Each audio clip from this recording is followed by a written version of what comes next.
party audio only because the background music gets really annoying after a while. Here we go. Posting them links.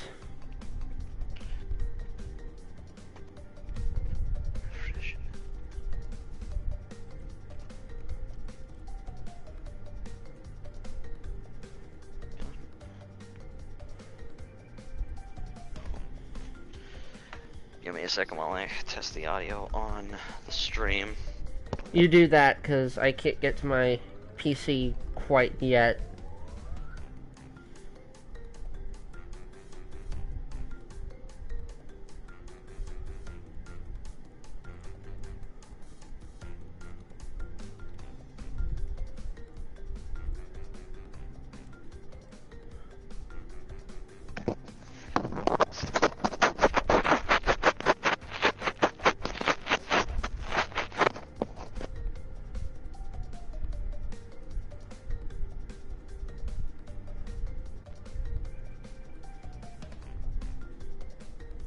Okay, the audio works. Great.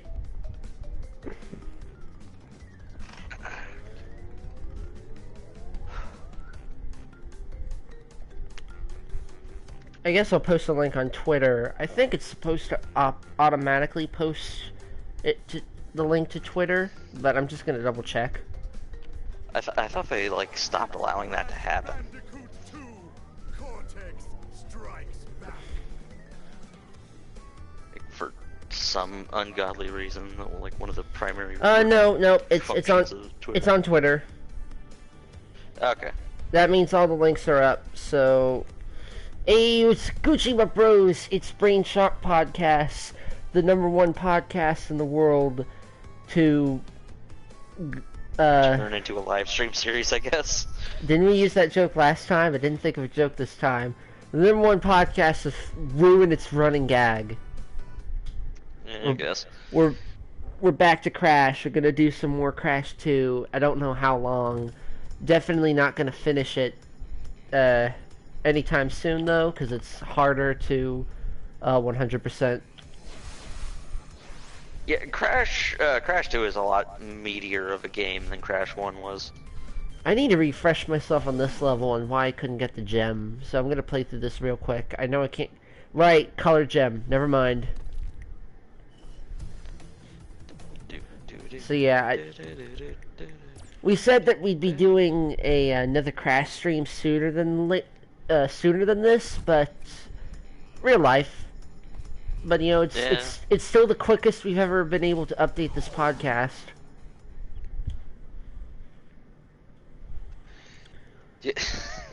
Took me a second to realize what you said. Yeah, unfortunately. Also, real life is a bitch, yes. Also, unfortunately, Lynn could not be with us, but he's off having fun with his buddies, so whatever, as long as he's enjoying himself. Yeah.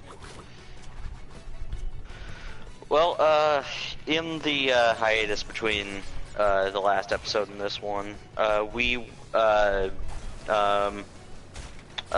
got in the way, but that didn't mean that we weren't able to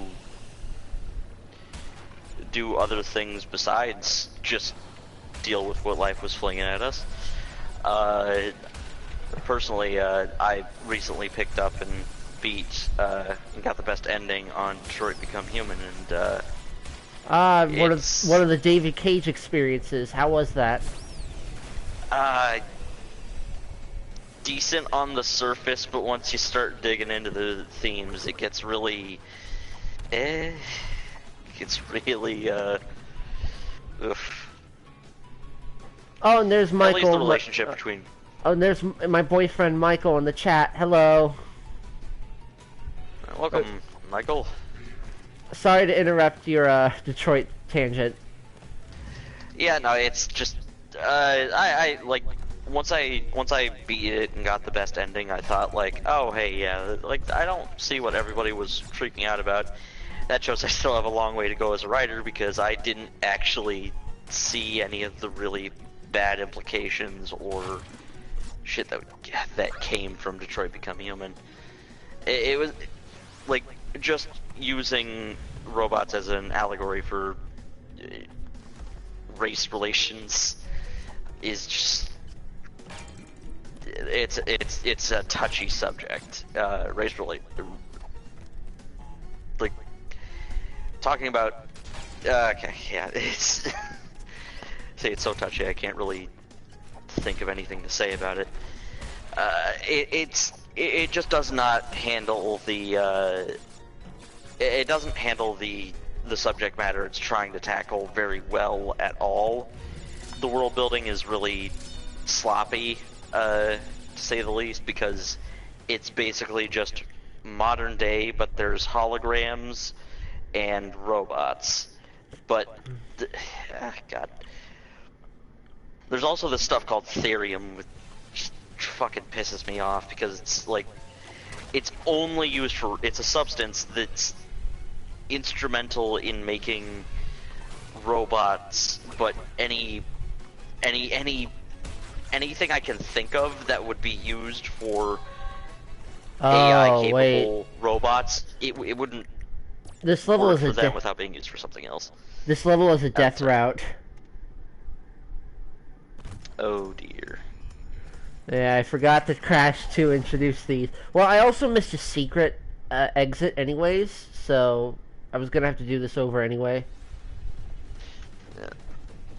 Oh hey, Marvel Spider-Man just updated. Wonder, maybe it's probably just a bug fix or something. Probably. Ooh, speaking of updates, can I go on a tangent on the Kill la Kill game? Because I got that very recently, in part thanks to Michael in chat here, my boyfriend. He and I both paid to get a copy to do multiplayer. So they released a large update for the game. They released an update for the game for lots of bug fixes and stuff like that, but only in Europe and Japan. Okay. So it's impossible. Wow, I'm bad at this. There's a secret exit there. You have to jump across these boxes to get it, and I'm doing really badly. Yeah, you'll get there eventually. There we go. Just have to slide jump onto the first one. So, yeah. And because of that, matchmaking in North America is impossible. Okay. I don't see why it couldn't have been applied to, you know, everything. Everything since it was applied to Europe and it's Britain, which is English speaking. The only statements that the developers gave is basically oopsie poopsie, we're gonna try to fix it.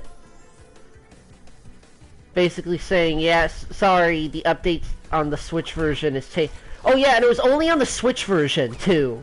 The PS4 and the PS4 and Steam versions are fine too. Not that they don't have issues. Like, I know there was something wrong with the PS4 version, I don't know what. And the Steam version is just a crappy port from what I can hear. And for the Switch version, it's they didn't update the game properly. So it's only the US version of the Switch version that didn't get updated. Yes. That is incredibly strange. And this is already for a game that's actually kind of rare. Like, only every store that got the game in stock only got 2 copies. Okay then. Yeah, it was really difficult to find a physical copy of the game, and all just for a tiny little Kill la Kill fighting game. It was $60, by the way. Shouldn't been. Okay. Yeah, has only 8 playable characters with 10 playable characters with 4 of them being Ryuko's and Satsuki's, so it's fighters all over again. Is it at least like fighters where the different Ryukos and the different Satsuki's have like different attack capability or like different moves? Yes, actually, or it's okay. Yeah, yes, actually, because it's the variants are like dual wielding. Like for Ryuko, it's when she gets both scissor blades. For Satsuki, it's when her sword is split in half. Hmm. And they do have distinct movesets. Alright, at least they managed to do that, because I'm a little more lenient if movesets are completely different from one identical character to another. Well, identical, they're visually different as well, but like, from one different version of the character to another. I'm a bit more lenient on that. It's still, like... Have I mentioned that the fucking ice levels in Crash Bandicoot suck ass? Yeah, no, that's pretty well known.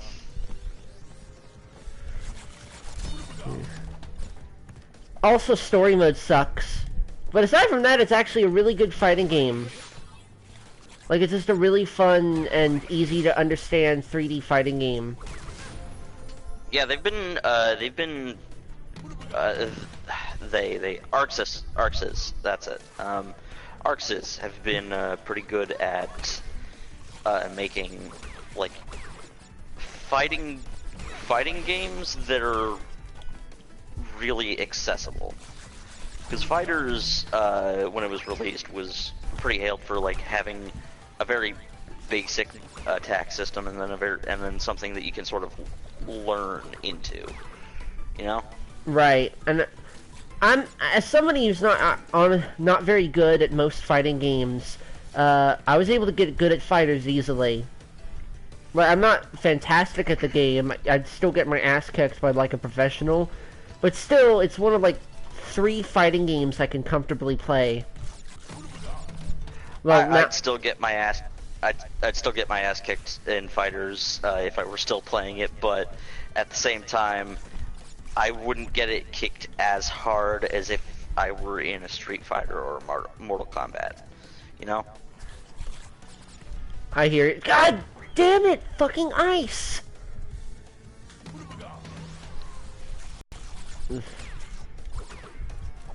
What's weird about it though is that it wasn't actually developed by some company called A+. The only other game I know they've done is the Little Witch Academia game, and I heard that got me. I haven't heard anything about it since it was released. It's like a hybrid between a visual novel and Dragon's Crown. I haven't played Dragon's Crown, but the visual novel elements, I guess, could work in a... I think it's like an RPG beat 'em up. Where like it's a side-scrolling beat 'em up with RPG elements. Huh. Yeah, it's a bit odd. Let's see.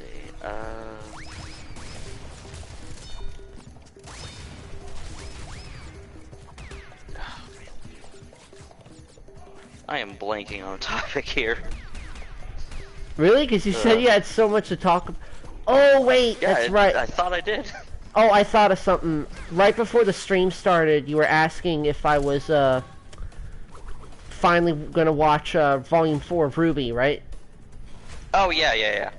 Well, this past weekend, I actually went on a vacation to meet my boyfriend, that's Michael in the chat, in person, and he's the one who got me into the RWBY. So, as a neat little idea, I brought my RWBY Blu-ray set, and we watched all of Volume 4 together in one sitting. Okay, how'd you like it? I thought it was really good, actually. Like, almost on par with Season 2. Almost. But I thought they... I thought they took it in a really good direction for the tone they set up from Volume 3. And, like, how to handle the story and the characters splitting up. Yeah, I definitely remember enjoying it a lot. Unfortunately, it has been, like, years since I watched Volume 4. So I'm a bit rusty on what exactly happened in it. So it's basically the season where none of the 4 main characters are together at all. Oh yeah. And they were on, and Ruby was on Team Ranger. Yang was dealing with being down an arm and just generally, just I guess having post-traumatic stress or something along those lines. Yeah, definitely depression and post-traumatic stress disorder. Yeah. Blake was going back home, and Weiss was going back home and realizing how much of an abusive asshole her dad was. Oh, I wanted to fucking kill that piece of shit. Fucking goddamn it. He's gonna get his comeuppance. Nothing has happened, nothing has happened yet, because we haven't gone back yet.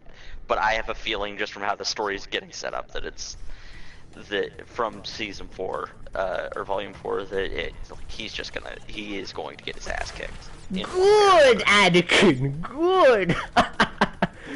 Kill him now. Either that, or he just loses everything, like his company, his status,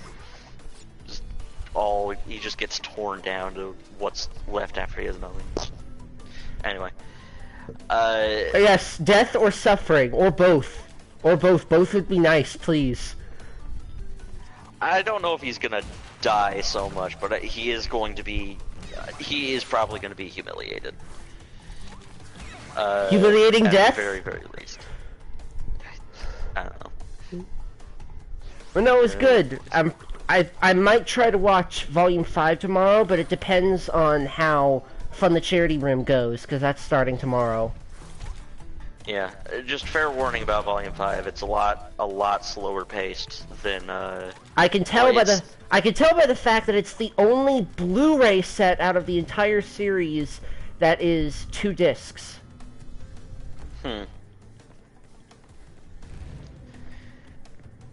Yeah. Anyway, after Volume 5, events pick up its speed a bit. It's just right. Oh, but Volume 5 is, yeah. And something on that topic, during our trip, my boyfriend also gifted me a Blu-ray copy of Volume 6. Oh, cool.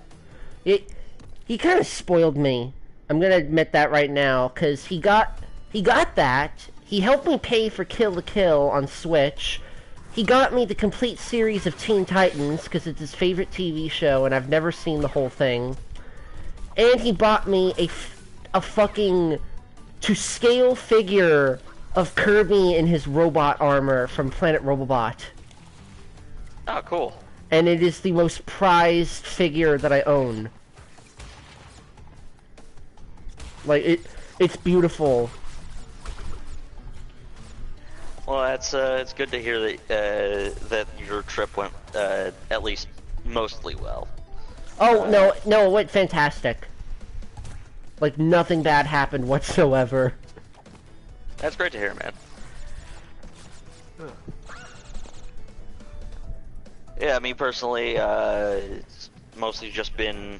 I actually got started writing on a certain scene I've been visualizing for World's End. For a while now.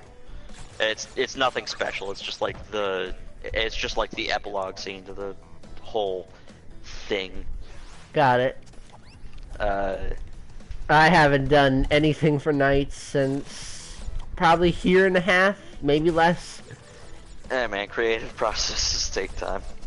That, and also having to focus on actually getting a computer degree so that I know how to program. Yep. Which I'm doing. I'm starting my new university in like 2 weeks. That's awesome, dude. Glad to hear that that thing from earlier. Did we talk about that on stream? Maybe, but like it was like they were having difficulties with regards to my disability. You know, autistic. So I'm supposed to get certain advantages. and also my financial aid. And basically what ended up happening is they said, we're not going to give you money. So we had to get a loan and pay for it ourselves. Because that's fun in college. Yeah. Still haven't done that yet, but I've also taken like 5 years to get through, to even get to my transfer requirements, so. Yeah. I took like 3 years, I think. Yeah. Anyway, yeah, I'm entering a Python class, which I've been told by my. Oh shit! Gotta kill myself. I've been told by my programming friends that the Python is a good starting place to learn to code. Right, I keep forgetting that there are no boxes there. I need to go back and take the red gem path.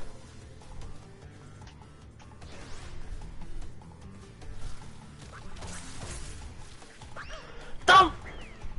Really? Really, game?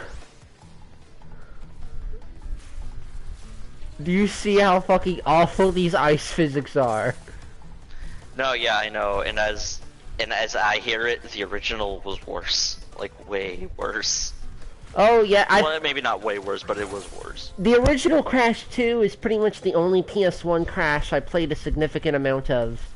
And boy, was this suffering. I can't wait until I have to play Cold Hard Crash. And by that I mean, yes, I can wait.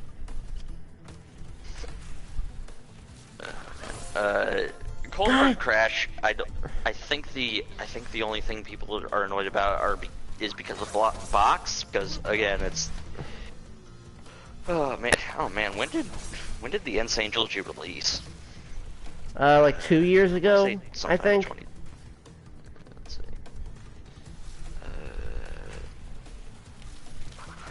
Crash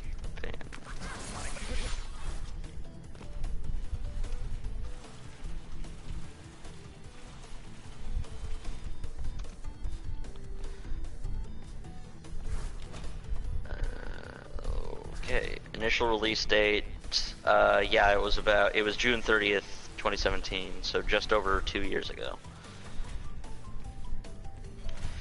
I still mix up 2018 and 2019. Oh, I made it! And there's a checkpoint immediately after, thank God. Because I think what happens is that if you finish this path, it takes you to a different part of the stage, or I might be thinking of a different level, but I want it to be safe.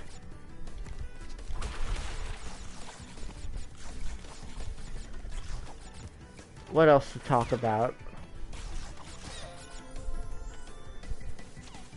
Oh, the Rocko's Modern Life movie came out today on Netflix, and I watched that. Oh yeah, how was that? It was pretty good. Like, it was pretty good. I binge watched the entire series recently, and because of that, I did notice that they put in way too many fan service cameos. I mean, they were probably happy to be back, so those fan service cameos might have also been for themselves. Well, true. And it's only majorly noticeable if you've seen, like, every episode.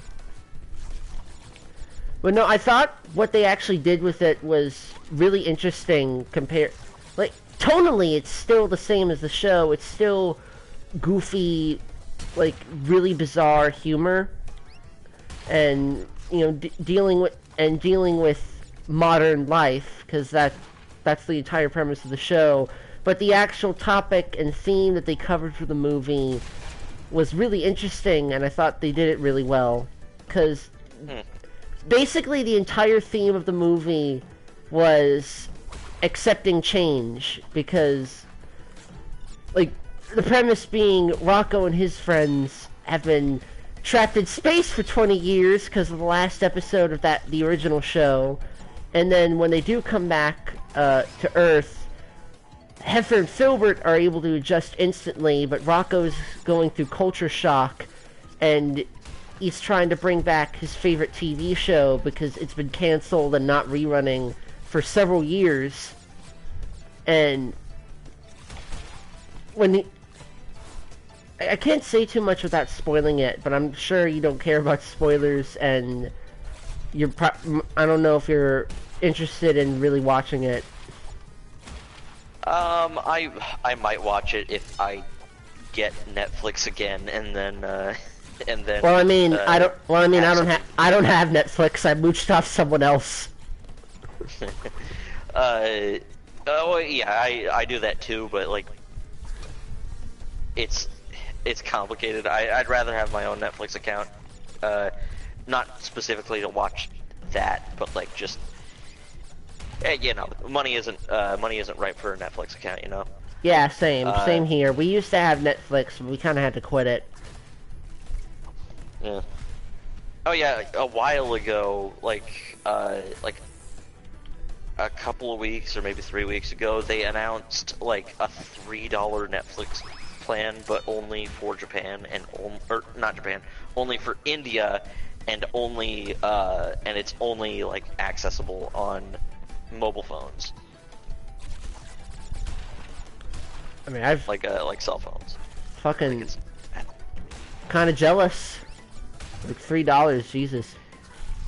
No, to be fair, they did announce this one really good plan where they're gonna start having, like, next year, I think, where for like only $13 a month you get Hulu, the Disney service, and whatever ESPN has.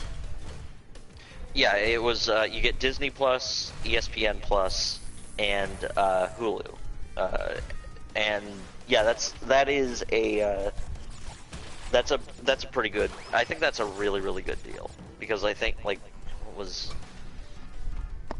I don't think I've heard Disney Plus's actual pricing, like aside from that. I think it was like somewhere close to $10 a month, or like a little less, like between 5 and 10.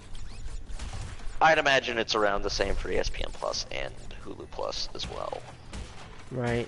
So, like, getting to pay one thing for all of those, even if you don't watch ESPN, because it's ESPN, and I don't know. Though ESPN is starting to show off not streamers, like game competitions now. Yeah, esports. That's it. I am good with words. The ESPN is starting to show off esports more and more prevalently as time goes on. So that'll be interesting to see if I get this service for the MCU stuff, and pretty much for the MCU stuff and Hulu. Right. I mean, the only things I'm interested in are that MCU What If series and the Monsters Inc. cartoon. I think WandaVision will be pretty interesting, because something that the MCU is doing these days is starting to do, heading into Phase 4, the Cosmic Phase, or whatever they're going to call it. Oh, god damn it. Like, they're delving more and more into the comic book weirdness.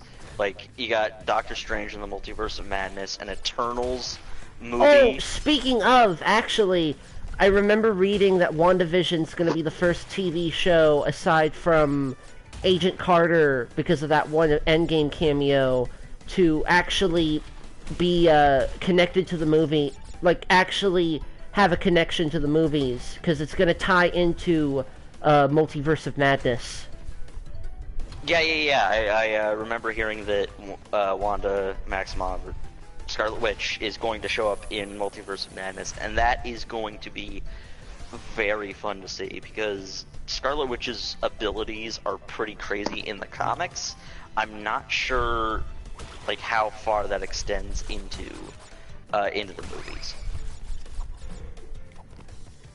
I mean, she would have one-shot Thanos if it weren't for I mean, that's just really strong telekinesis. Like, when Wanda gets like really powerful because I think her abilities are based off of her emotional state. Right. So like the more distraught she gets, or the more like emotionally unstable, the more powerful her chaos magic is, and it's actually magic, not some sort of mutant ability.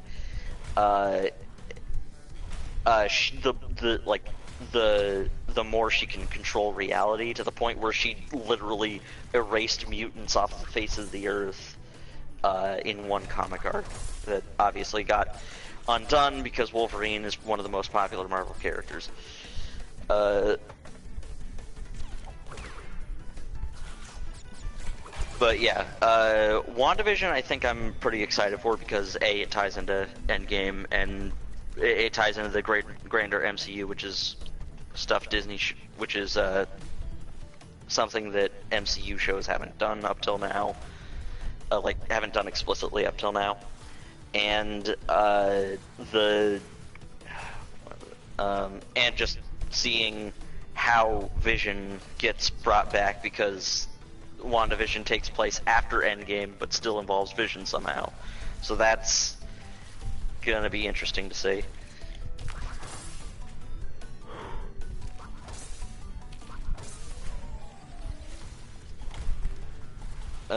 Also seeing Cap and, or not Cap, Bucky and Falcon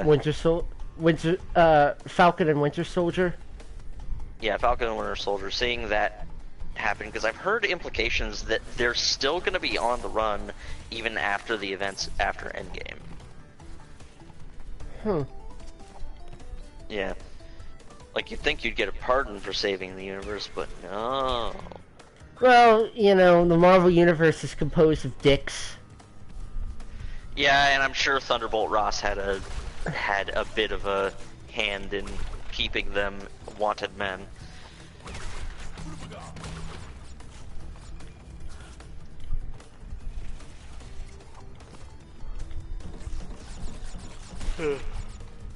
Ugh.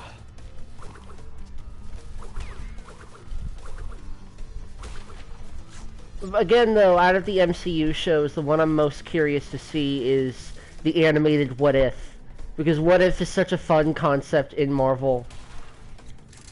Oh yeah, yeah, definitely. Like, the first one seems pretty standard, but that may just be to, ease people into how weird the series can be.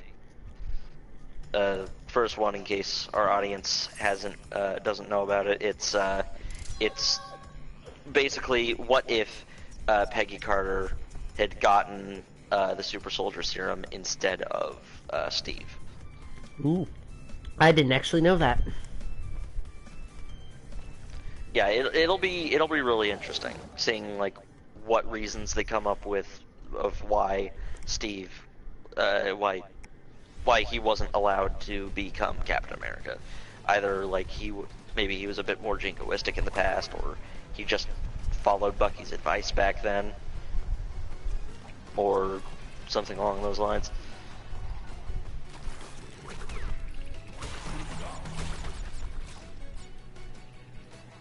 Though I am honestly wondering what kind of weird stuff we're gonna get into in What If. Like, and that's the fun of that kind of series. Just like, what if it went this way, and then you just make an entire fictional universe based off, like, it's a creative gold mine, basically. Yeah, as long as you don't chicken out and say, what if this happened? Except, no, it's never actually going to happen, because it's just the universe saying, no, this can't happen, and, you know, it was all a dream all along. Fucking goddamn fighting game story modes, they always suck. Why do we always try to enjoy fighting game story modes? Yeah, I'm kind of butthurt. Sometimes I'm getting butthurt at how Kill the Kill turned out. I mean, sometimes fighting game story modes work out. Like, apparently a phrase in the Mortal Kombat community is "come for the gore, stay for the lore," because the world of Mortal Kombat is really intricate and has some really serious world building behind it, and it's just kind of funny that Mortal Kombat is that's Mortal Kombat. Like, to me, at least. I thought community was Raiden fucks everything up. No, that might be from earlier games. I just know that. Oh, I know for certain 9. it's from 9 on. Yeah. At least Raiden's. they sort of pulled a bit of a. I'm not even sure what to call it. Do you care about spoilers for Mortal Kombat 11? No.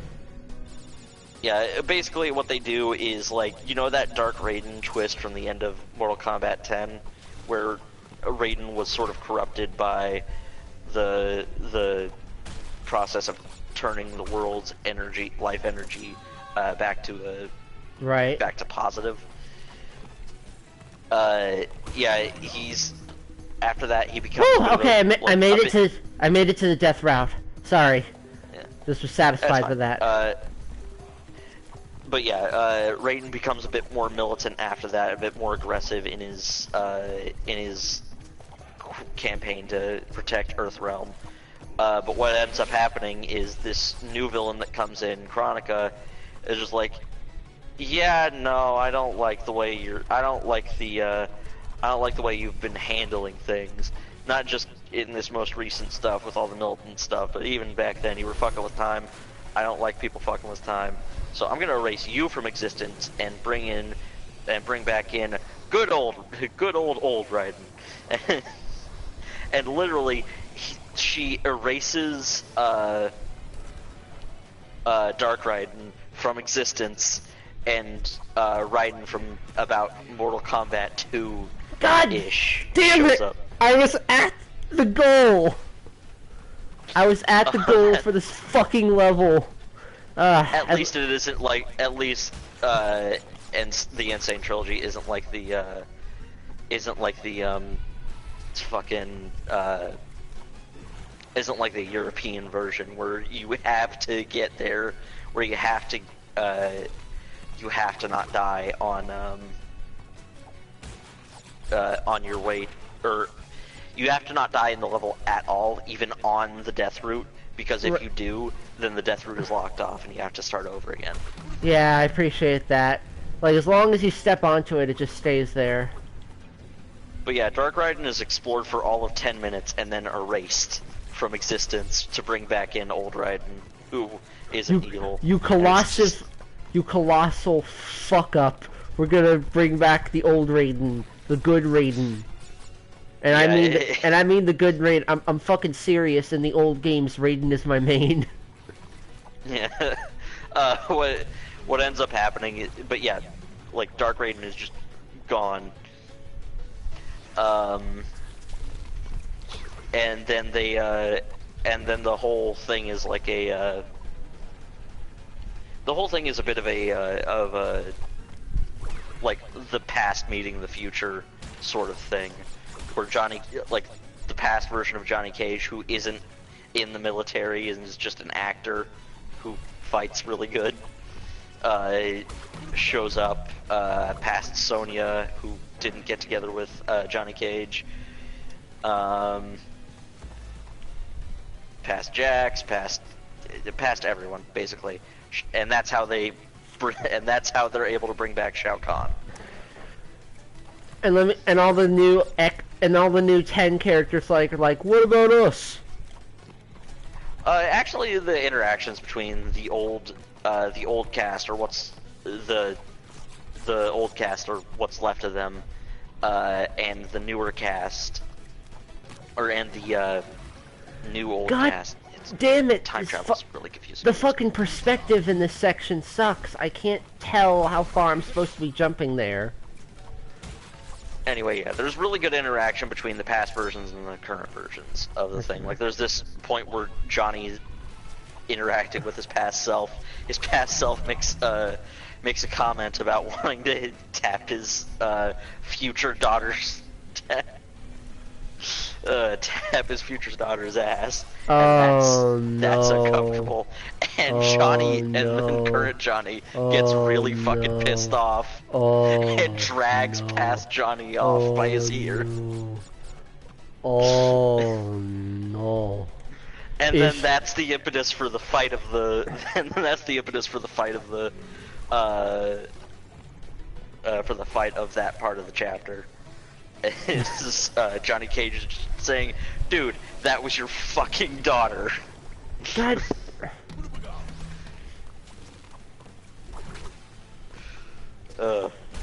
Jesus. Well, it's at least better than the Injustice stories. Oh yeah, the Injustice game stories, pretty much exclusively, because I hear the comics are all right, but like the game stories tend to trip over their own. I do not like the stories in Injustice, which sucks because I want to play Injustice someday, because I really like the character rosters in those games. Excuse me.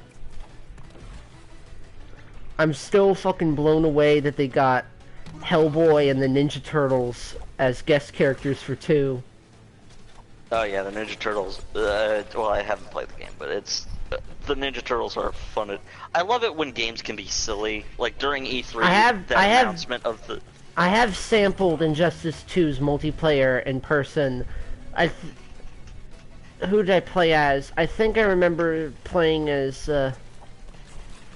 I think I tried Catwoman, but I mainly tried Hellboy and Donatello. But yeah, I love when games can be silly and introduce, like, yeah, no, this is a tough, realistic game full of realistic racing, but here's Lego cars as playable cars. That was fucking incredible. The only thing I'm pissed off about is, the you can't crash or you can't, like, visibly crash the fucking, Okay, the final battle may have been kind of nice, addressing Michael in chat, but I guess it's just my stigma of, ever since I became a Superman fan, I really don't like, what if Superman was evil stories? I'm fine with that as long as they go in character, like the character of Superman in the Injustice comic, or in the Injustice games, is just really, really simple. Yeah, no, he's just more aggressive for no real reason. Like, I know you could probably have a DCAU jar for, like, I don't know, some kind of online community for DC fans, but like, I like how they did it in the DC animated universe where they... actually, the correct term is Elseworld. DCAU refers to the cartoon series. That's what I mean. Uh-oh. I like how they did the quote-unquote evil Justice League in the DC animated universe. Oh, like my mistake. Yeah, the fucking goddamn. The Justice Lords, like, had a really good reason for turning evil. In this one, Clark is just royally pissed off because his wife died, and it was his fault. And like that works, but it's like it's incredibly basic, you know? Mm-hmm.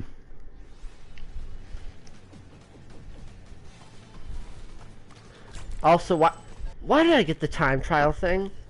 I wanted to kill myself so that I could finish the level with both the gems, but instead I got the time trial. And gave up both my Aku-Akus. Shit happens. I don't like it. Oh, I also finished rewatching Invader Zim today because that movie is coming out next week. Oh yeah. Still such a good show. I think it's my favorite Nicktoon. Because, granted, it's like it's hard to pick with Cartoon Network. I mean, it sort of is still hard to pick, but it's obvious to me that Ed, Edd n Eddy is my favorite. With Nick, you know, the thing with Nick is that when they don't often do too diverse shows, but when they are diverse, they can be really fucking good. Like, I say Zim is my favorite, but it also has to compete with my my other favorites being Rocco, Teenage Robot, and since I finished watching it a couple weeks ago for the first time because I'm behind on everything, Avatar: The Last Airbender. Like when they For me, I don't. Oh, sorry. Go ahead. It's just when they can actually do diverse things, they are damn good at it. So please go ahead. I'm sorry. I don't really like whenever I'm not really particularly invested in something. I don't really have any way to pick my favorites of a thing because I don't have a favorite ever. Like you know this. I'm not the most decisive when it comes to picking stuff, but I do have like a list of favorites that are switching positions constantly. Right. Though I mean, put a gun to my head, and I'd have to say one of my favorites is probably Danny Phantom, just because it was a good show. Like, I respect. I totally respect that, but I cannot enjoy. I can barely enjoy anything Butch Hartman has made, and not because of the person he is now. It's because, like, genuinely, I go back to his shows and I have and I can't enjoy them very much, or I had issues with them growing up. That's fine. I mean, personally, I really liked the growth Danny had as a hero and as a person. Like, there was definite change in the characters from episode. Well, not from episode to episode, but like. Well, I guess I think that can be attributed to that had like a very specific showrunner that I think did a good job with that. Yeah, and I'm not particularly attributing that to Butch Hartman. It's just like. It's just, for me, something about his TV shows rubs me the wrong way. And I enjoyed them growing up. Well, except Danny Phantom. I didn't like most of Danny Phantom. I enjoyed, like, the TV specials they would do. But, like, when watching the actual show itself, I would never really enjoy it much. And, like, obviously, I grew up on Fairly Odd Parents, and I enjoyed watching that a lot. But going back to it, it has great jokes and hilarious jokes in some portions, but there are too many other things that I think it takes some of its humor too far, like in regards to how fucking little they actually care about the kids on that show. Yeah, it's a taste thing. If you don't like it, you don't like it, and that's just how it is. I don't remember that. He did other ones. I don't remember much about the spy cartoon he did. The puppy one. I remember Puppy. I remember liking it, but that was mostly because the main character was voiced by Spencer from iCarly, and he was hilarious in that day, to me at least. Like, he was basically the one reason to go back to watch that show. iCarly, I mean. From what I like, that was around the time I had slowed down on watching cartoons. I don't remember much of Tough Puppy, but I remember it being an alright comedy. I mean, I know it was about spies, but like... I guess I can't get the box... I guess there's like a hidden path somewhere where I have to break the nitro boxes. So that was a waste of 10 minutes. I'm not as familiar with the things you have to do in Crash 2 as some of the other games. Oh wait, this Easter egg. For me, are you gonna abuse the polar bear? Squish. Squish. Squish. Squish.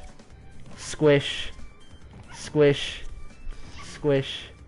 Squish. There we go. Thank you. Thank you for the lives. Because video games reward animal abuse. Wait a second. Wait, they promote animal abuse. Government is right. Video games to promote violence. Ban the games. Oh man, it's like, wait, it's like, wait a minute, you get lives for jumping on a polar bear pup. So, video games promoting violence. Wait. I didn't like. Oh man. But. Fuck, I forgot what I was gonna say.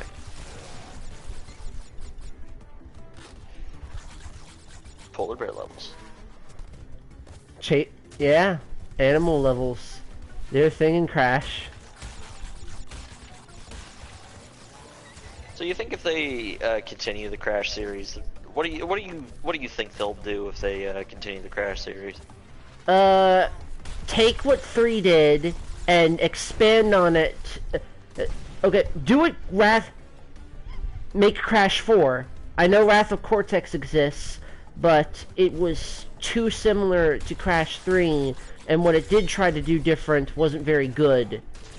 So, just take everything from Crash 3 and expand on it and evolve the gameplay. Okay. That's all they need to do.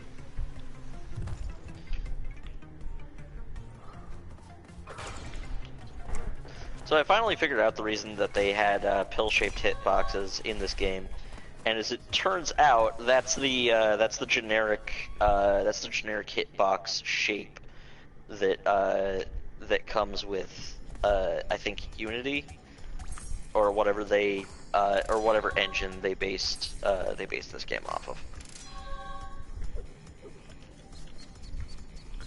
They couldn't have fucked with it more. Well, I mean, it probably wasn't like that. Seems like easy mistake to make in game development. It's like, hey, like, are people gonna think, these hitboxes are kind of pill-shaped? Do you think people are gonna slip off of the? Do you think people are gonna slip off the box because of this? Nah, it's fine. Nah. Yeah, like that's not a conversation. That's not a conversation I think would come up because it's a very missable thing to think about, I guess, if that makes sense. Right. I'm not saying that it was a good thing or I'm saying it was understandable why it happened.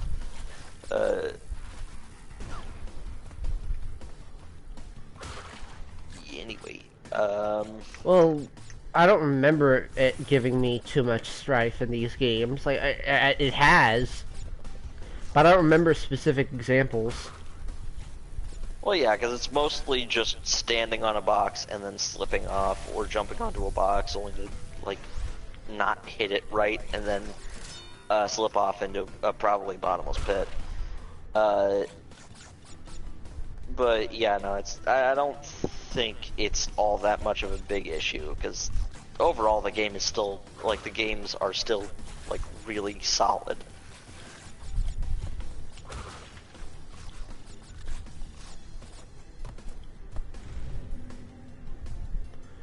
Ooh, so I have a funny little story about so I told you I watched the Rocko's Modern Life Netflix movie today, right?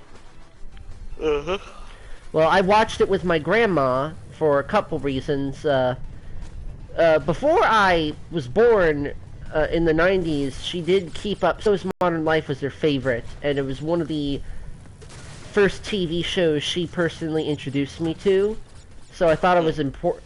I thought it'd be special if we watched it for the first time. And also, the type of person I am, video games, TV, college homework, I get reclusive sometimes, and she likes to spend time with me. You know, we live together at the moment, and one of the ways that is easiest for us to spend some time together is for me to share music and movies that I like, because she's told me this, she's directly told me that I have a good idea of the type of movies and music she would enjoy. So we watched another movie together on Wednesday that I saw it in the theater. I thought she would enjoy it. And that movie was Detective Pikachu. Oh. But the thing about that is, growing up, she didn't let me watch Pokemon.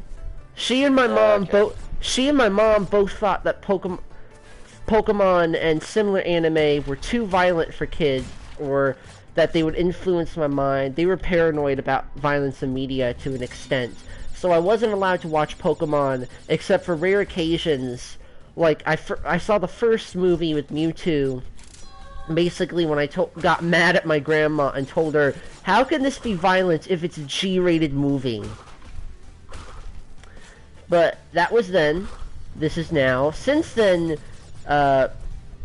know, part of it was my mom's influence, because she doesn't like anime for some reason. She's way too picky about what movies and TV shows she likes to watch. But, you know, she's been far more open to things like that. Like, I've shown her some of the Studio Ghibli movies, and she loves those. We watched Your Name together for the first time, which was fucking incredible. And I'd shown her trailers of Detective Pikachu, so... And she got a few laughs out of them, so I thought, you know, maybe, you know, this is a decent enough intro to Pokemon for a newcomer. Maybe she would like this movie, and it'd give her an idea of why I like these games. So, we watched it together, and I was a little worried about her reaction the whole time, and guess what she thought? What'd you think? She really, really liked it, and is hoping that she's hoping that rumor about a Mewtwo spinoff is real, because I think she liked Mewtwo in particular from that movie. Oh, cool. So that was nice. That was a nice, wholesome story about introducing my grandma to Pokemon, formally.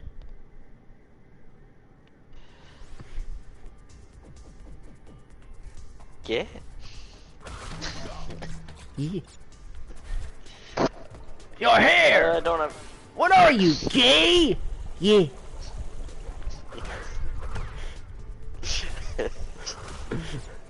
Well, Kakakari Patty. Those fucking videos. Sorry. You were saying. No. Like, I don't know, just, I don't know, drop a truck of anthrax on him.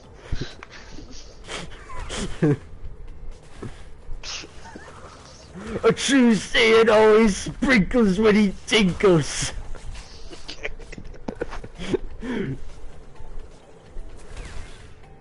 Who are you? Kakakara cake.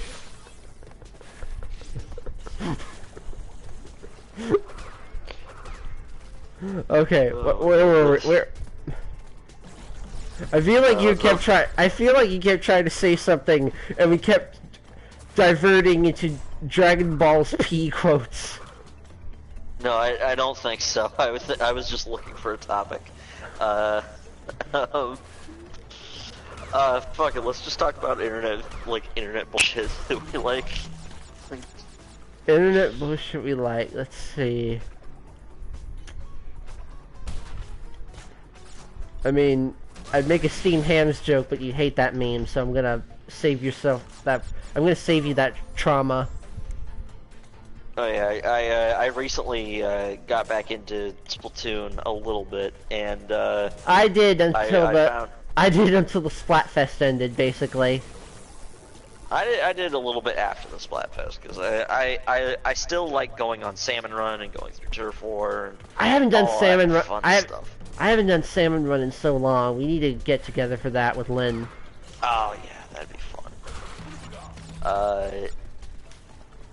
Yeah, Salmon Run, that's fun. I'm professional now, so that's nightmare inducing.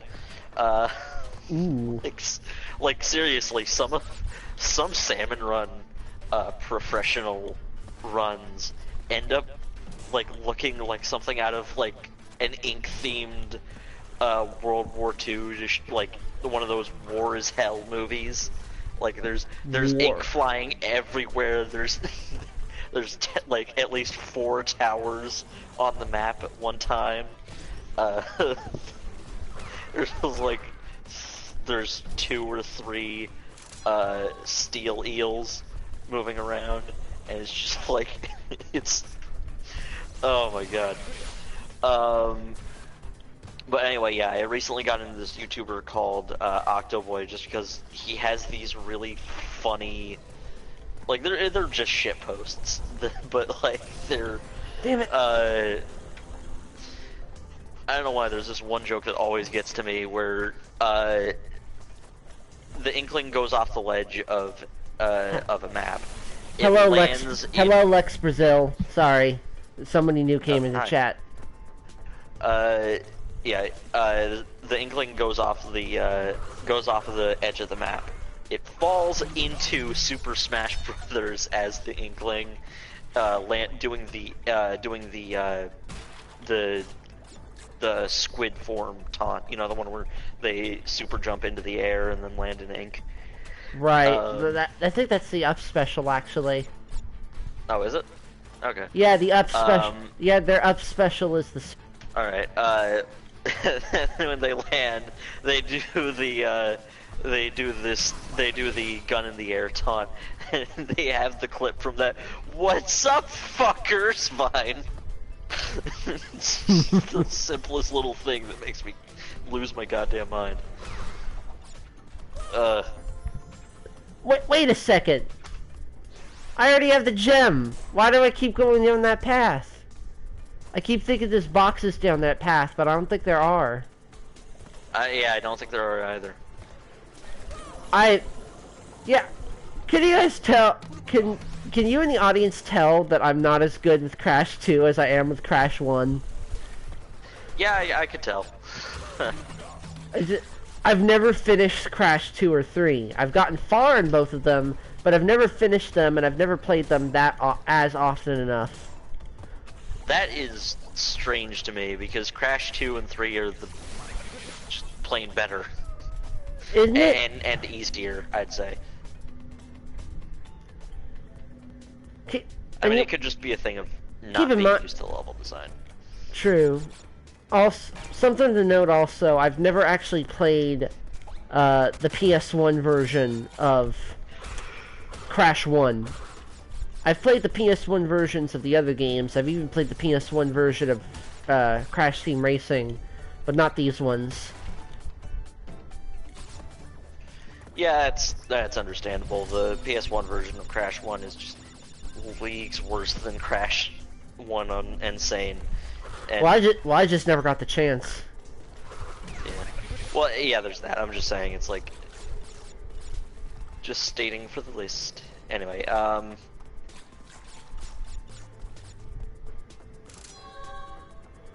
fuck, what was I gonna... Oh yeah, I also recently got back into Terraria. I finally beat the machine bosses. Neat. I still have... It's been a while since I played Terraria.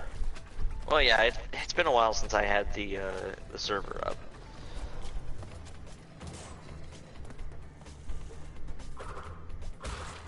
Is that supposed to be like that? That this nitro box is like tilted, and the other one is standing on top of it perfectly. That is not supposed to be like that. That is a very strange glitch. Maybe if I touch it, it'll get better. Don't. Touch. Don't. Do I need to follow you around all day? That's something I rewatched recently on the road trip, cause thing is, by a very happy coincidence, my boyfriend and I live close to each other. I live in Baton Rouge, Louisiana. He lives just outside Houston, Texas. So on a good day, it's only like a 4-hour drive. But on the day we went, the traffic was terrible. So I brought some movies to watch as a backup, and one of them was that new SpongeBob movie they did a while back. I hadn't seen it in years. The one with the CG, or the one that was an analogy to the Odyssey? The CG one. I watch I watch the one that's like a parody of the Odyssey, like probably yearly, maybe like bi-yearly, because that's just such a good movie on its own. It is though. Okay, time to get into video essay territory, even though I'm not good at that sort of thing. If you were to ask me, you know, how to make a TV show into a movie, but like not like reboot it into a movie, it has to be like the same continuity, then the best examples of the best examples of bad and good that you can do are the SpongeBob movies. That's not to say both movies are bad, but the second one is not as viewer friendly, I feel. Like, there are things about it that I feel like aren't introduced to the audience that are, you know, really crucial to SpongeBob. And what is introduced to audiences is like introduced in such a way where like, this is blah blah blah in SpongeBob's world. But now the original movie, the one that's like eclipsing Homer's Odyssey, my mind blanked out for a second there, I'm sorry.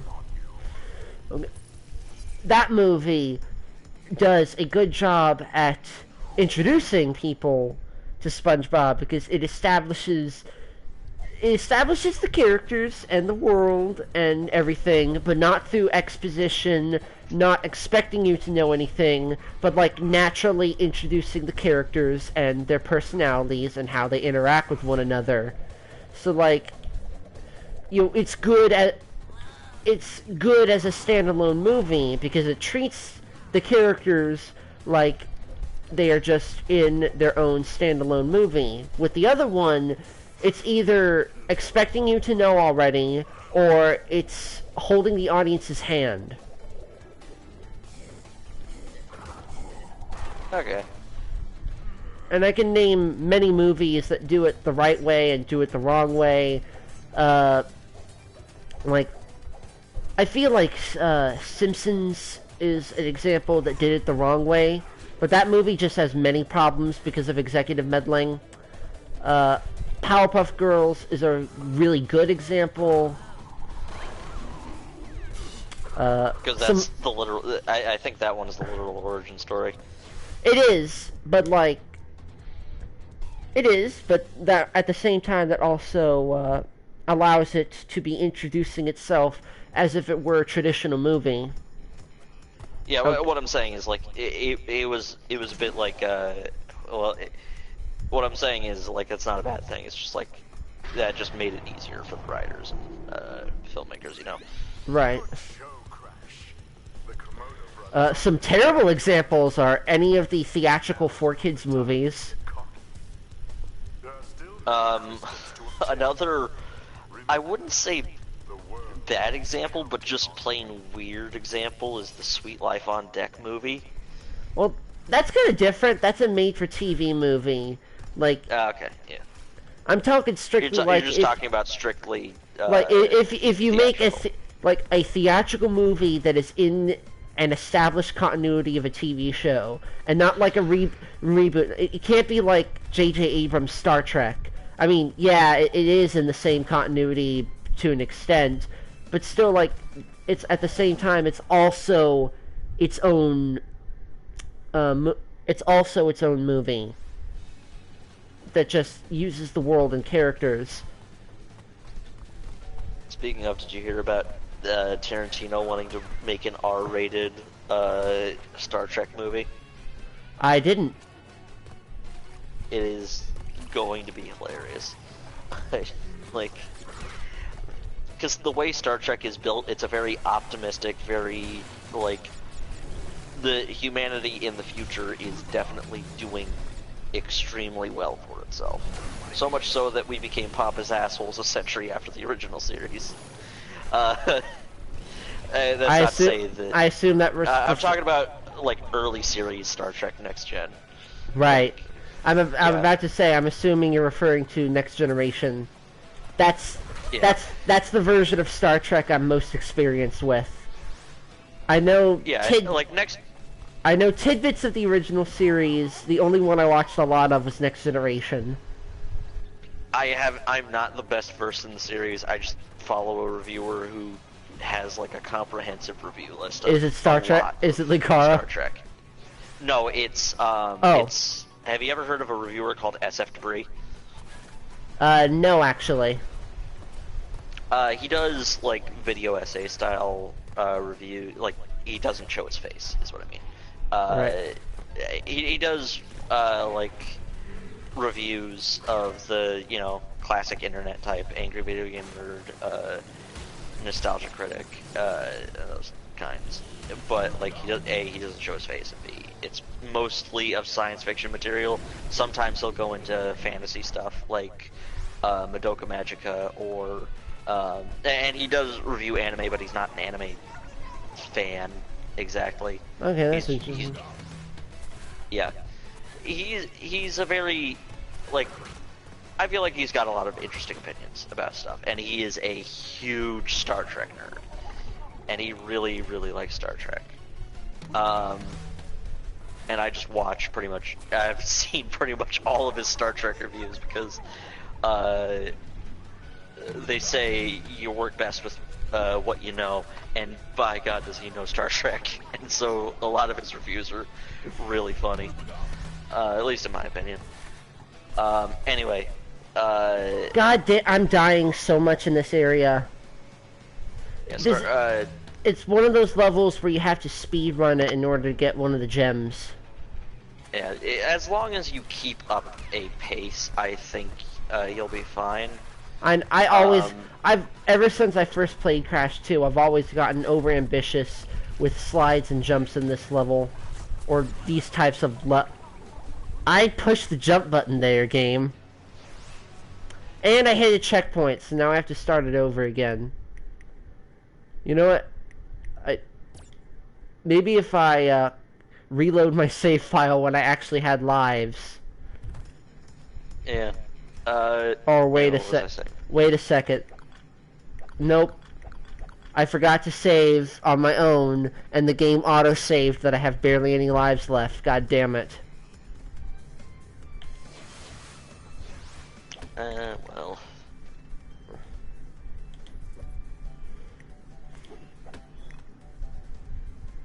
Yeah, what was I saying about Star Trek? Yeah, lives are so plentiful in Crash 1, and I can barely keep any of my lives in Crash 2 for some reason. Alright, sorry, we were on the Star Trek tangent. Yeah, I'm not sure what I was talking about with Star Trek. Something about the new series. Something about the J.J. Abrams series. Oh, right. Tarantino's R-rated Star Trek film is just... the idea is funny to me because the whole idea behind Star Trek is that they don't necessarily need to get violent or yelly about anything in Star Trek's timeline because it's a post-scarcity world. There's nothing to really get angry about, and that's sort of disproven by later Star Trek series like DS9, but like I don't know, it just feels like kind of a weird thing to make a R-rated Star Trek film. You can take a series in different directions.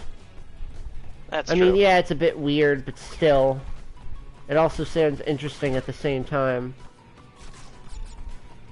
I just totally went the wrong way. I'm probably gonna miss my chance. God damn it, fucking piranha plant. And I hit a checkpoint by accident again. Why do I keep doing that? Force that happened, probably. Okay. I think we're just gonna do the Crash 1 thing, where we'll just play through all the levels, and then in like its own stream we'll do cleanup, because there's some roundabout shit you have to do for certain things in Crash 2. If I remember some things, I'll go ahead and do them, but still. Alright.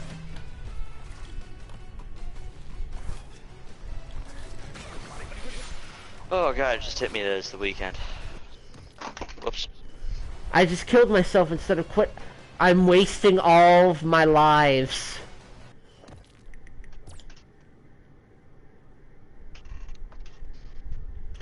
Oh no, yeah, it is the weekend. That's neat. Can't wait for Fund the Charity Room to start tomorrow. Too bad I can't Too bad I can't donate this year. I'm gonna try and donate at least $20 because I got a bigger than normal paycheck recently because of some monetary mistakes that were made during. I keep hitting the checkpoint boxes.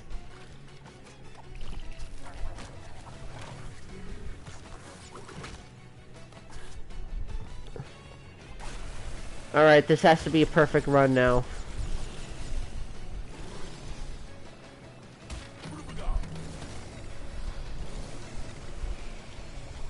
And I fucked it up. Goddamn whirlpool.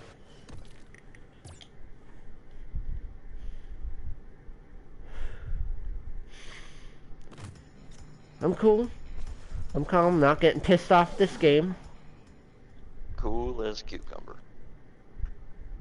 Cool as ice. Do cucumbers like taste cool? Because I haven't really had one, or had it in. I've never had a cucumber in any other form than pickles. Pickles are cucumbers, right? Pickles are cucumbers that have been pickled. Yeah, that just means like. Actually, I'm not sure what it is. I think like it involves sticking something in a jar. It's something about vinegar, I think. Yeah, I think you stick like to make a pickle, you stick a cucumber in a jar of salt and vinegar. I think. I might just be remembering potato chips.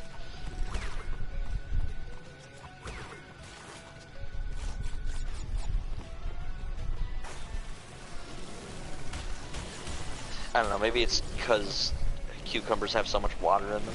Something like that, I don't know.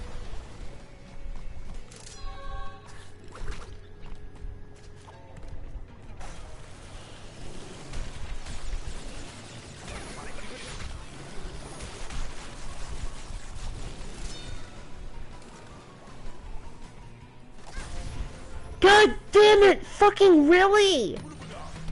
The fucking nitro box jumped up right as I jumped. Oh man, that sucks, man.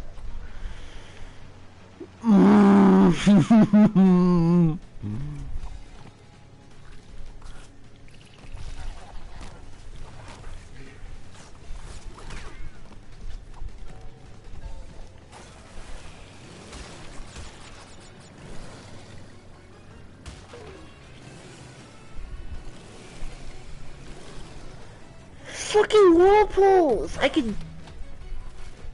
They're so fucking wonky on where you can and can't dash behind. I think it's mostly just the edges that you can dash by them. And then if you go towards the center, it's, Yeah. I'm reloading my save file because I'm wasting my lives like a fucking idiot. Should have saved earlier, but forgot to do that. Had 20 lives, now I have 2.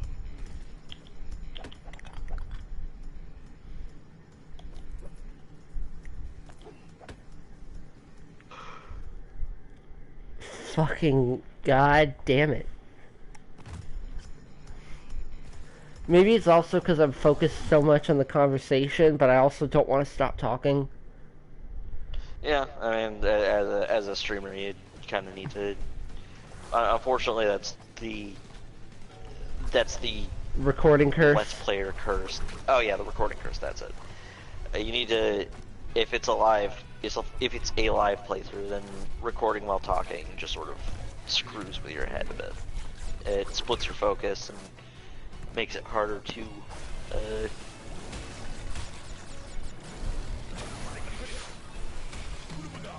Do something. I can't remember. I'm trying to. Oh man.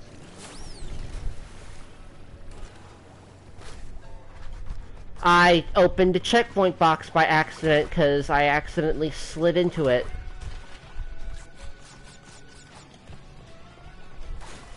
Better not fuck this up.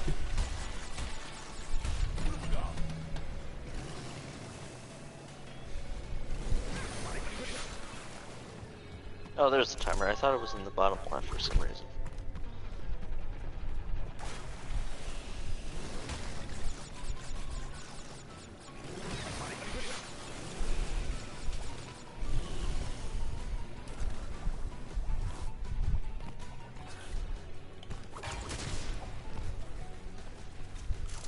Fucking finally.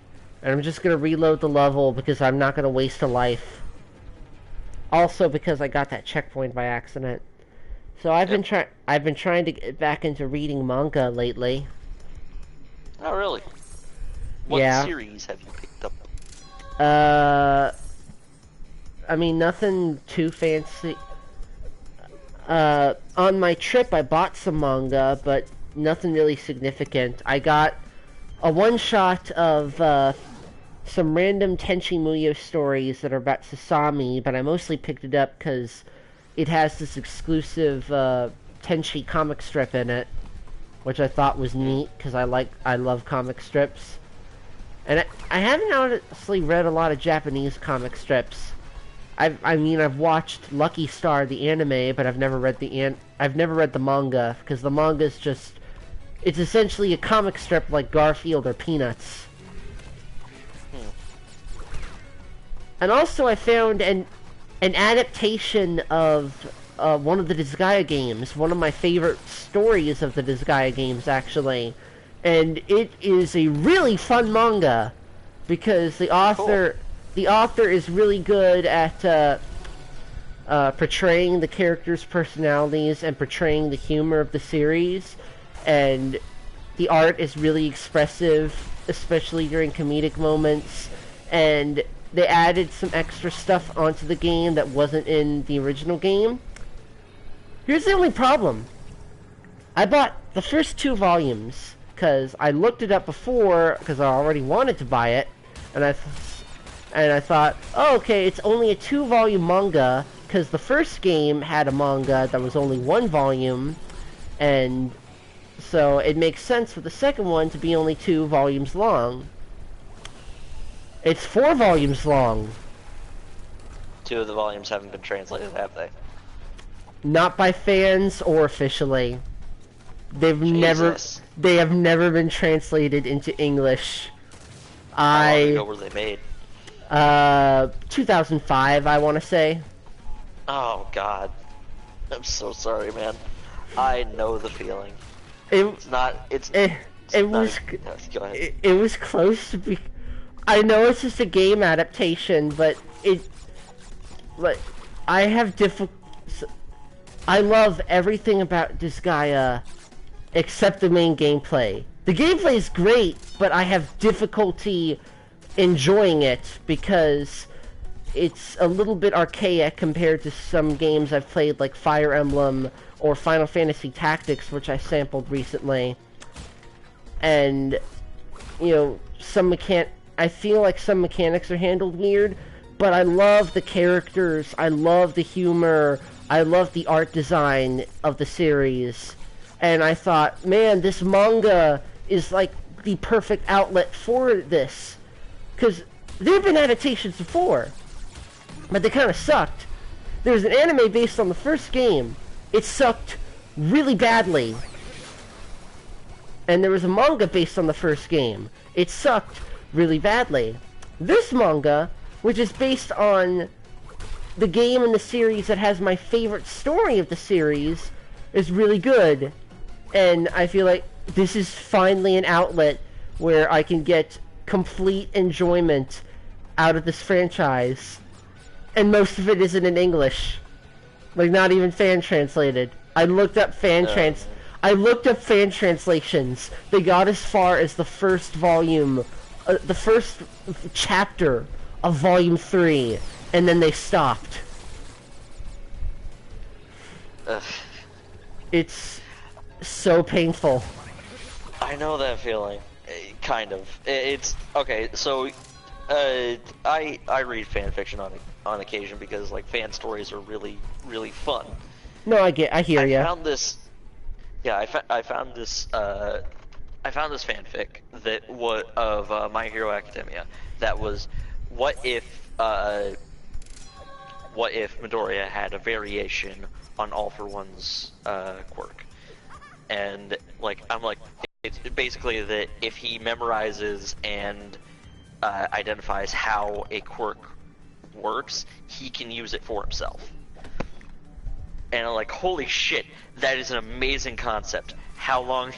It's like, how many chapters? 6 chapters. Okay, I'm sure it'll be updated. Last updated a year ago. Fuck! I used to know that pain back when I read fan fictions. I was lucky to find a fan fiction I enjoyed that was actually finished. No! There was also one time, I don't remember the exact story, but one of the first fan fictions I read that actually hooked me and I thought was pretty decent, it was actually finished. And then they made a sequel, and I was like, ooh, I'd love to see what happens next for these characters. The sequel was last updated like 2 years ago, and the author just had a shit ton of like 1-chapter fan fictions that were never finished. The only story they finished was the first one I read of theirs. Oh, that hurts. Yeah. Oh man. Like... But I mean, maybe someday it'll get published. I kind of doubt it because this guy is niche in North America, but you know, I'd really love to see it someday because it was really fucking good. I read it on one of the car trips on my vacation, and like they were long they were 4 to 6 hour car trips, so they were really long. I read through the entire first volume, and that trip just like melted away. It was so much fun to read. And I'll never get to properly finish it unless I learn Japanese or unless I buckle down and actually play the video game that it's based on. Which I could do easily because someone gifted it to me, but still, I just prefer the manga's way of telling the story. Yeah, but for manga, I don't think I have been involved. I don't think I've been reading much outside of My Hero Academia, which has been going really strong recently. The most recent arc it's in has been just fantastic. That's great. Still need to finish season 3 of the anime myself. You'll get to it in time. I need to, because season 4 is going to start soon. Like October, oh God, I think. That's right, it's going to start in like 2 months.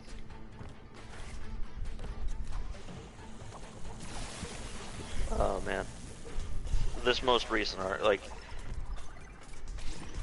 Season 3 was really, really good, and Season 4 I don't think is going to top it, but it still has some really, really damn good moments. Oh yeah, hitbox trouble is hitting me in this section. Yeah, cause like one of the things I remember being an issue with the hitboxes in this game was that like sometimes it wasn't instantaneous that you'd slip off the crate. Like okay, that time I just hit something on the ceiling that I'm completely incapable of seeing. Yeah. Anyway, Alright, hitbox trouble. It's not always, like, instantaneous, you slip off or you don't. It's like sometimes you're at an angle where it'll take 2 or 3 jumps before you're, ready, and you just so happen to take time to, prepare yourself for it. You just manage to take time to, like, make sure you're gonna make this jump, and then you slip off after you're like on the bounce you're about to jump off on, and it's just the worst.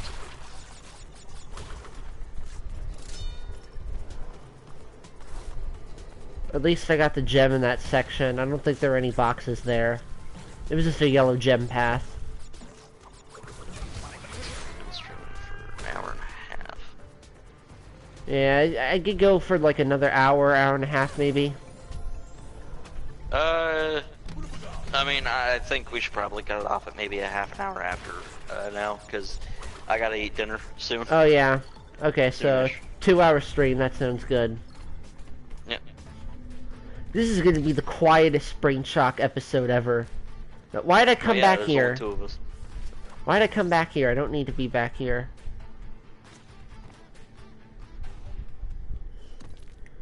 I'm just gonna restart this level because I went back too far. And brighter manga news, I'm gonna try to start reading Yu-Gi-Oh! Soon. Because I found that at my library. Yeah. I've been thinking about picking up Yu-Gi-Oh! Because I kind of want to see the character development of Yami Yugi, or the Dark Yugi, or whatever the fuck you want to call him, from the original source rather than the one that became a card game. Oh yes, because the original source is rather screwy. The original source takes a little while before the card game takes over the entire thing.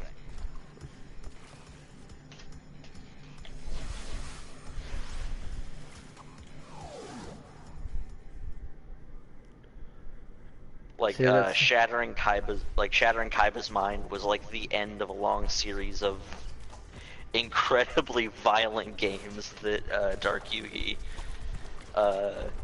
has. Like there was this card game where a guy was betting his own life on like something. Oh yeah, I can't even remember.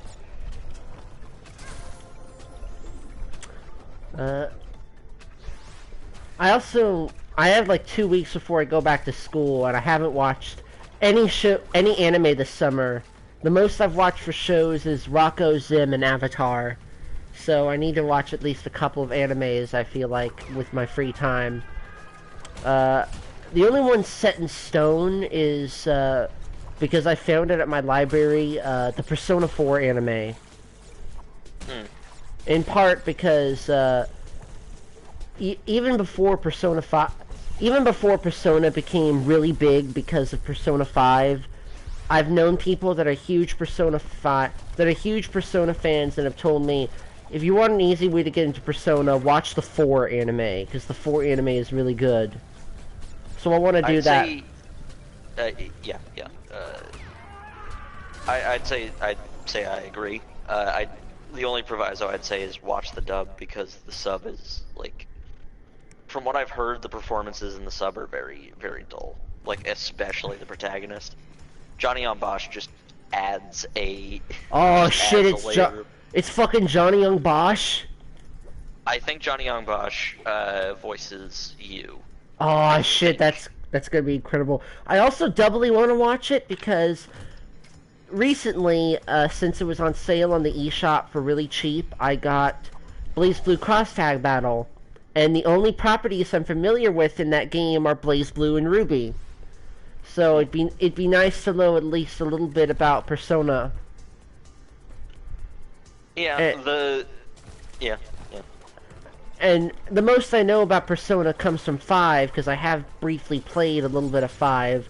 But they didn't include any content from 5 in Cross Tag, because Arc System for that game was really lazy for sprites and only felt like doing sprites for 4 Ruby characters for like 1 or 2 years before eventually deciding, okay, let's throw a dart at the Rooster Teeth dartboard.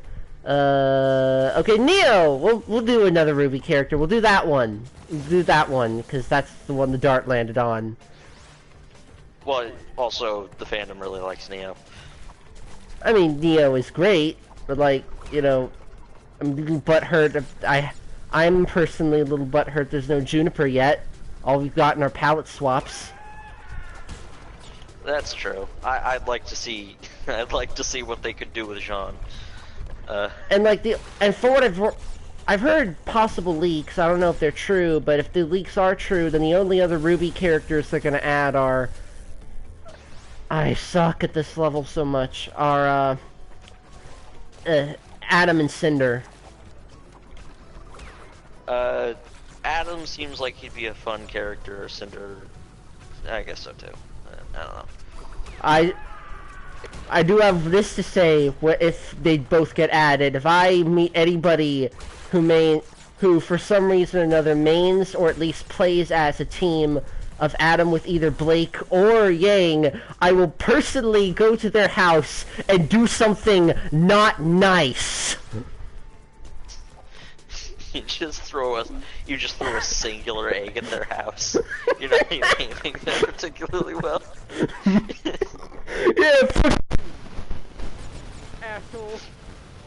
It's like, Think about these feelings, even if they're fictional. your mic's sounding a bit quiet.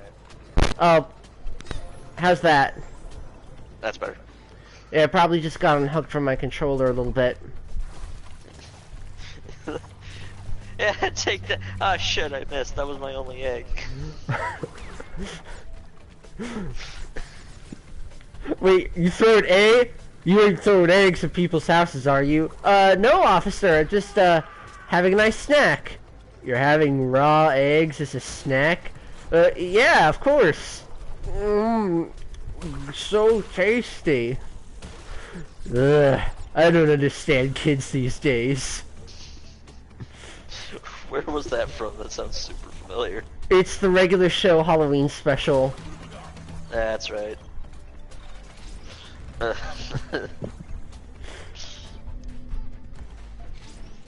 Oh man.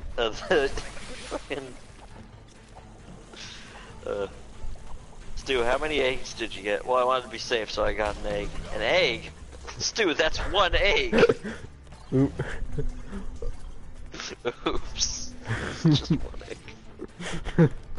I love the one where he says, Stu, that's more eggs that can exist in the entire universe. Oops. The entire last panel is just eggs. Yeah. I wanted to be safe, so I got a Googleplex of eggs. Stu, that's... Anyway.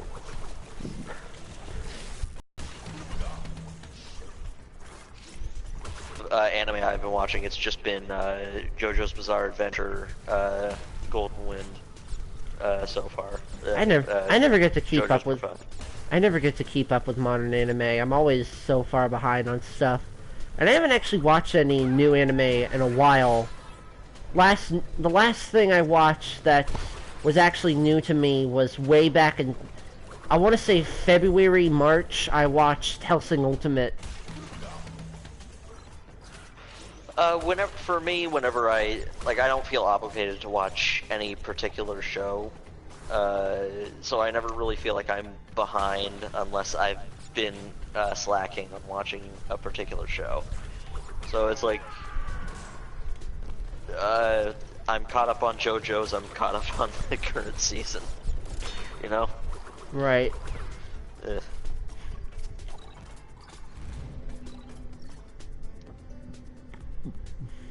Occasionally there are anime that catch my eye.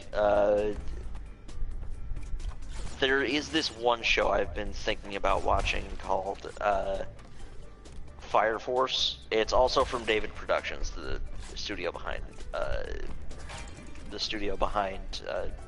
JoJo's Bizarre Adventure, the anime. I've only vaguely heard of Fire Force. I know it's a thing, but I don't know anything about it.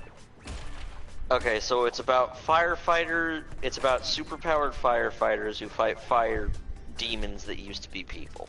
Oh, okay, so it's a ripoff of the new Trigger movie. You'd think so. Which, by the way, I still need to buy my ticket for that. Oh, wait, those were Nitro Crates, I think. I think I'm good there. I hope I'm good there. I think you're good, yeah. Okay, yeah, if they were Nitro Crates, then I'm good. So yeah, Fire Force, I think, was, like, was made either around the same time or before Promare was a thing. Well. Yeah. You're lying. My boy Imaishi, he makes the best anime. I'm sure. Oh, sorry. Excuse me. I'm sure Promare is absolutely fine, but I've heard some that there's really damn good animation behind Fire Force, and B, that there's some real heart behind Fire Force as well. So, yeah. Neat. If you do watch it, I hope it's good. Yeah, I've been hearing really, really good things about it. I've also been keeping up with Mob Psycho 100 stuff, and it's... I still need... Well, I'm shocked that I haven't watched that, because I loved One Punch Man so much. It's so good. Like, it is so good. It is similar to One Punch Man, but different in that it wasn't intended to be a comedy at first, I don't think. So that makes the writing a bit more consistent. And got it. Like, it just has such good character writing. Okay, yeah, I'm good. I got the box gem here. But that's something I really need to get to. I also need to watch One Punch Man Season 2. I skipped out on it because I heard... mostly because I was disappointed. Mostly because I was disappointed that they changed animation studios. I still want to give it a chance. It's just not a priority anymore. I'm just really disappointed because they were adapting a really good arc from the manga that I enjoyed. Yeah, I loved that arc as well. At least, I hope to God they transfer animation studios and directors back to what it was in the first season, because I want this next arc to be fucking amazing. Oh my god, it's probably one of my favorite. This upcoming arc is probably one of my favorite I've read in manga, and I'm hoping it's as good in the anime.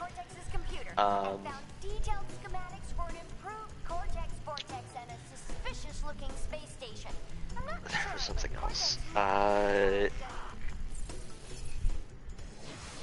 Oh yeah, Mob Psycho. No, I finished talking about that. It was. Oh, one anime that I'm gonna try to do soon is even though I've talked about it a lot, I never actually got to finish much of Sailor Moon, because I really like the new English dub that they're doing, but it's hard to find that online, and I haven't been able to get many of the DVDs because they're either pricey or I just don't have the time to get them or something like that. So my local library got every season of the new dub except for season 5, because season 5 just came out. So now that my library has it, I can properly finish it. But I want to rewatch season 1 first, because it's been a while since I've seen season 1. And I really enjoyed season 1, aside from the fucking terrible ending. Granted, the ending is going to be immediately undone by season 2. But so, I'm sure I've talked to you about this before, but never on Brainshock. So it ends with them going to the base of the bad guys. They've kidnapped and brainwashed Tuxedo Mask, and as they're going in to stop these bad guys, one by one, all of the Sailor Scouts are fucking brutally goddamn killed. And the further it goes on, the more Usagi's losing her will because she's fucking in despair that her friends are dying. Their ghosts basically come back and tell her, stop being such a pussy, you have a mission to do, don't chicken out because we're all dying. And, she stops the bad guy by unleashing her, Moon Princess power, all that stuff, but everyone is dead. So basically what she does is that now that the bad guys are dead, she resets time and their memories so that they can have normal teenage lives. But because of that, none of them have ever met. So everything that happened in season 1 never happened, and all that character development is gone. But it's okay because they end on the implication that maybe someday, their strong bond as friends will bring them back together, and they'll bond as closely as they did when they were the Sailor Scouts.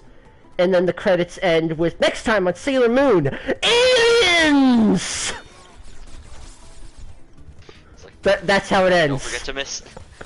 And don't forget, don't miss, and make sure not to miss Season 4, Episode 1 of Sailor Moon. What about Season 2 through 3?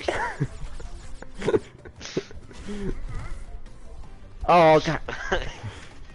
That reminded me Brutally Murdered. That reminded me that I finished watching Attack on Titan recently, and holy shit, that show got so much better. Oh, I'm glad, because I watched a little bit of season 1, and I never got into it. Okay, so the writing in seasons 2 and 3, well, season 3 is what makes season 1 retroactively better, but season 2 is just such an uptick in writing quality. It is crazy. Season 3, like I said, retroactively makes season 1 better because there were plot points I wasn't too fond of. That I'm like, okay, yeah, these make complete sense within the world that we're given, and also, I fucking love this world now. I might be overselling this a bit, and I hate it when I do that, but like, it was such an uptick in quality. It is insane. Hey, found a secret exit. But yeah, I'm really glad that it became such an uptake, because I heard negative things about it for quite a while. So to hear that it's genuinely improving is very nice. Yeah, it's still got all the hallmarks of Attack on Titan. Like, everyone shouts almost all the time. It's got the I almost called it the extreme gear. The gear they use to fly around on grappling hooks and extreme all that stuff. It's fucking Sonic Riders. Oh, I hope it's the Wii. I hope it's the Wii and PS2 one. The other ones suck. Oh my god. But yeah, it like I said, season 2 was a great, like, it was really goddamn suspenseful, and season 3 improved upon like, made decisions made in season 1 retroactively feel like they were much better decisions, you know? Ah, okay. Yeah. Like, Eren being able to turn into a Titan, like, that seems a bit contrived in season 1. It's like, okay, like, I guess we're not gonna go with the humanity on the edge of the thing, and then season 3 rolls around, and I'm like, oh my god, I love this so much better now. It's like, this makes complete sense. But yeah, I think that's enough on Attack on Titan. Just leave it at, it's improved a lot, and I'll try not to spoil it for you if you ever feel like watching it. I still don't think I will, just because, for a while it became the anime, so it kind of got overhyped for me overall, and it just killed my interest. JoJo was like that for a while too, but I actually tried to watch JoJo. I didn't get far, but I really did enjoy what I saw Volume 1, so one of these days I want to watch all of JoJo so far. Yeah, Jonathan Joestar is still probably my favorite Joestar, just because he's such a nice man. He's just a good guy. He doesn't want anyone I've hurt. heard that he's such a good guy that, he retroactively makes some of the other Joestars not as good in comparison. I wouldn't say that. Like, all the other Joestars have their own quirks and personalities, and they're all really enjoyable. But Jonathan is probably... I love all of the Joestars because all their personalities are really... they're really well done in my opinion. But like Jonathan, I really like Paragon heroes, people who are just good and make other people want to be good too.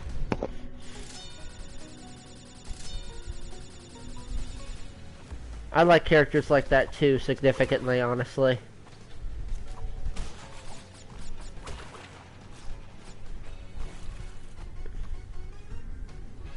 And we're back in this level because I found a secret path that'll let me get the box gem. Oh hey, it's Wario Jim from Ryan's server. How you doing, man? Unfortunately, you kind of caught us at the tail end of this stream. But still, I appreciate that you showed up.